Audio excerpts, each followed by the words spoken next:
BLA the other day, yesterday, with my friend Tavis Smiley. I'm an investor and a supporter of that station. And he said, who do you want for running president? I mentioned, I think you'd be good at the job. Not this year, we know. No, I know. But he said, I don't think he could win. I don't think he could win. He's too progressive coming from this state and what he's done in this state to win in any southern state, any red state. I disagreed, but no, this is a progressive African-American owned station, and I'm sure they like you, but he doesn't think you can win. And Karen Bass have already proven their incompetence and poor leadership during the Los Angeles wildfires. Now, as we experience rampant lawlessness and civil unrest, it's never been more clear they're unable to respond effectively and responsibly during calamity. Whether it's sheer incompetence or outright malevolence, the reality is stark. California's in a state of turmoil, and I ask my fellow Angelenos, why are Gavin Newsom and Karen Bass still in office?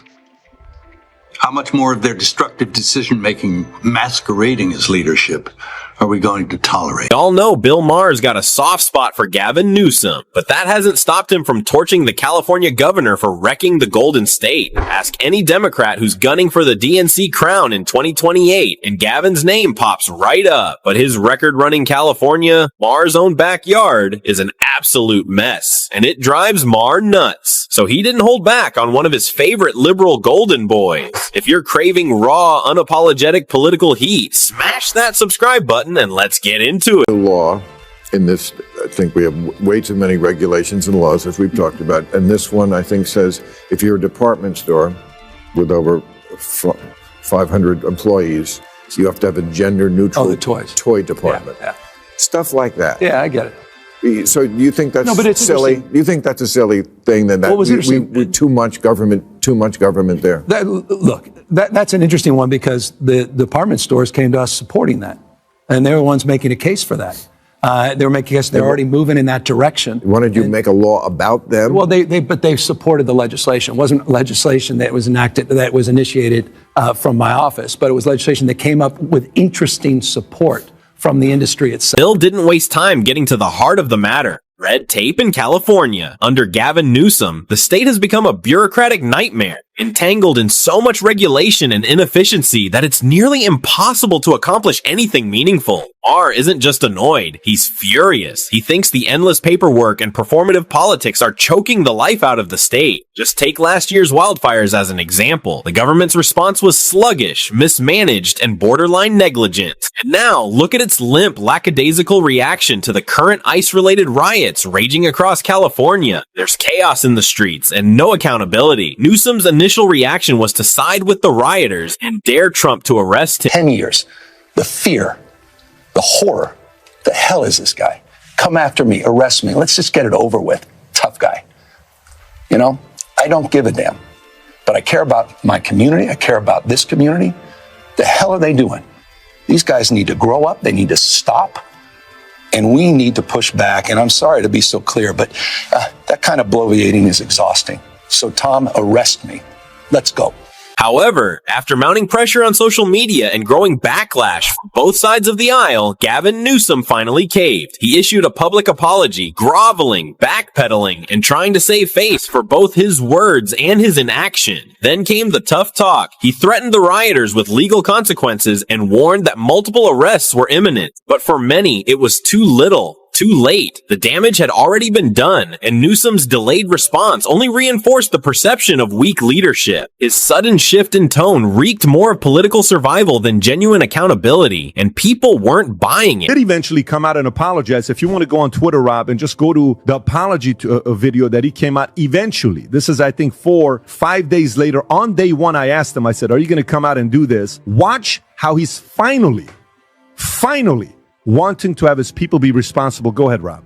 If you incite violence, I want to be clear about this. If you incite violence or destroy our communities, you're going to be held to account. Okay. That kind of criminal behavior will not be tolerated. Full stop. Already more than 200 and 20 people have been arrested. And we're reviewing tapes to build additional cases, and people will be How can a man like this lead California, let alone the entire United States? If he couldn't even control the chaos erupting in his own backyard, how can anyone trust him to handle a real crisis on the national stage? Imagine an aggressive foreign adversary at our doorstep. Would he fold under pressure, issue another apology, and scramble to clean up the mess? Leadership demands strength, decisiveness, and the ability to act swiftly in times of crisis. Maher sees a pattern here. Inept leadership wrapped in progressive packaging, and he's not buying it. To him, California's dysfunction isn't just a local problem. It's a warning sign for the entire country. If this is the future the left wants to export nationwide, Maher wants no part of it. And frankly, who can blame him? No wonder even some Democrats think he stands no chance of winning any elections on the Democratic ticket. BLA yesterday with my friend Tavis Smiley. I'm an investor and a supporter of that station. And he said, who do you want for running president? I mentioned, I think you'd be good at the job. Not this year, we know. No, I know. But he said, I don't think he could win. I don't think he could win. He's too progressive coming from this state and what he's done in this state to win in any southern state, any red state. I disagreed, but this is a progressive African-American owned station, and I'm sure they like you, but he doesn't think you. Now, this is coming from a black voter who probably has voted Democratic Party all his life. And I agree, Gavin Newsom wouldn't win, not just because he's too progressive, but because he's simply too inept. Honestly, I don't know which ticket would be worse, Kamala Harris or Gavin Newsom. Sure, Newsom doesn't give us the infamous word salads Kamala is known for, but his mismanagement of California's economy, rampant homelessness, rising crime, and tone-deaf leadership don't exactly scream commander-in-chief. America deserves better. Someone with backbone, real results, and leadership that extends beyond good hair and polished speeches. If this is the best the Democrats can offer, they're in serious trouble. Meanwhile, several people have expressed disdain for how Newsom is running the state. One of them is Mel Gibson. Newsom and Karen Bass have already proven their incompetence and poor leadership during the Los Angeles wildfires. Now, as we experience rampant lawlessness and civil unrest, it's never been more clear they're unable to respond effectively and responsibly during calamity. Whether it's sheer incompetence or outright malevolence, the reality is stark. California's in a state of turmoil, and I ask my fellow Angelenos, why are Gavin Newsom and Karen Bass still in office?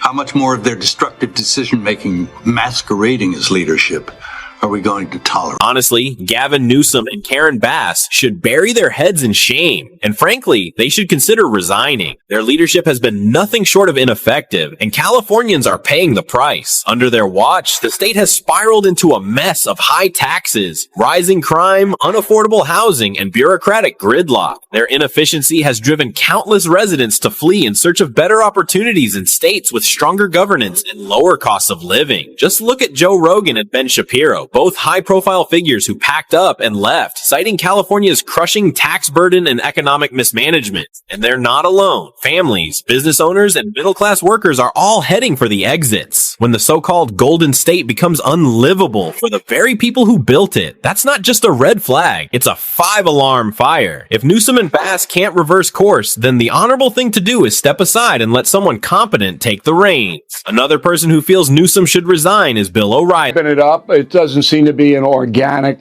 display of protest. That means that it doesn't have a constituency among regular people. The Los Angeles protesters were fueled by very militant far-left organizations that passed out masks and frozen water bottles and other forms of protection for the protesters. Same thing in New York. This is all organized by the far left, but the people aren't coming out. In fact, on Tuesday night at 9 o'clock in New York, everybody went home. I guess they were hungry. So this is kind of contrived, and the media hoped it would explode into something more, so that Trump would look bad, but that doesn't seem to have been the case. Now, O'Reilly didn't mention any names here, but let's be honest, the one name that immediately comes to mind is Gavin Newsom. I mean, think about it. Who was quick to offer veiled support to the protesters when everything first erupted? Who avoided clear condemnation and instead delivered vague, politically safe statements that seemed to placate the mob rather than restore order? It wouldn't be a stretch to imagine that Gavin, or at least some of his allies, might be indirectly backing these protests. We've heard reports of frozen water bottles and face masks being handed out to protesters, and it raises real questions. Who's funding this? Who's organizing the logistics? If it turns out that left-leaning groups connected to Newsom are involved, then it's more than just bad optics. It's a dangerous betrayal of public trust. Leaders are supposed to calm the storm, not quietly fuel it from behind the curtain. And if that's what's happening, we deserve answers. California Governor Newsom wanted these demonstrations to explode so he could use that as a political cudgel against Trump and elevate himself into a left-wing candidate for president in 28. And let me back that up. So when you have the police chief of Los Angeles in a press conference saying, we're outmanned, we can't control the violence, the fires on the cars, the throwing objects at our own police and ICE agents, we can't control it. And you don't have the governor immediately sending the National Guard down to help the LAPD. Then you know the governor doesn't care or wants it to explode. And that's what I believe Newsom. Riley has a valid point here. While Gavin Newsom hasn't officially declared his intention to run for president in 2028, he certainly hasn't done much to hide it either. From his frequent national media appearances to the launch of his own podcast, framed as a platform for engaging with people across the political spectrum, it's clear he's laying the groundwork for a future campaign. The rebranding, the outreach, the sudden tone of bipartisanship, it all points to someone with bigger ambitions. But here's the real concern. Does he have to jeopardize public safety and property just to curry favor with the progressive base?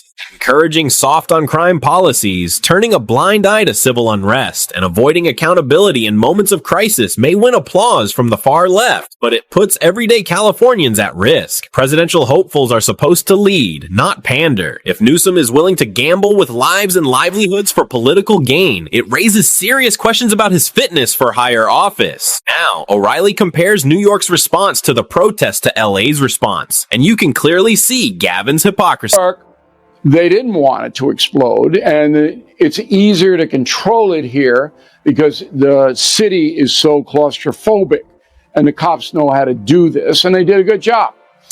So they didn't give the miscreants a lot of room to set anything on fire or things like that, and you didn't need the federal. Yes, that's the job of a proactive, effective leader, someone who understands the pulse of their city and acts swiftly to prevent chaos before it ignites. It's about being present, decisive, and willing to make tough calls, even if they're politically inconvenient. The governor of New York, though a Democrat, showed exactly that kind of leadership. When unrest threatened to spiral out of control, she didn't hesitate. She deployed resources, enforced order, and made it clear that protecting lives and property wasn't up for debate. No pandering, no delay, no vague statements meant to please both sides, just action. Compare that to Newsom's response. Slow, politically calculated, and ineffective. When leaders hesitate in moments that demand clarity, the consequences are real. Businesses torched, communities shaken, and public trust eroded. That's the difference between a leader who governs and one who campaigns.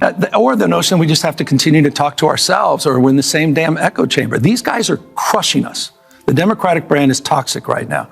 We had a high water mark 2 weeks ago, and that was a CNN poll at 29% favorability. It's dropped in the NBC poll down to 27%. It's one thing to make noise, but you also have to make... Surprisingly, Newsom got this one right. The Democratic Party has become so toxic, so consumed by internal contradictions and performative politics, that even its own loyalists are heading for the exits. Case in point, former White House Press Secretary Karine Jean-Pierre, who recently announced her departure from the Democratic Party. While she didn't offer a clear, detailed reason for her exit, the writing is on the wall. You don't just walk away from a party you served at the highest level, unless something's seriously wrong. Behind the carefully worded convoluted statements and media spin, it's obvious that she was pushed out by the very dysfunction she once defended. Whether it's the growing internal divisions, the disconnect from everyday Americans, or the obsession with identity politics over substance, the party is imploding from within. Newsom may still be holding on, but even he can't deny the cracks. When insiders start walking, that's not just a signal, it's an alarm bell. And on this note, we draw the curtains on today's explosive video. If you enjoyed it, then hit the like button and subscribe to this channel for more videos like this. Thanks for watching, and see you in the next episode.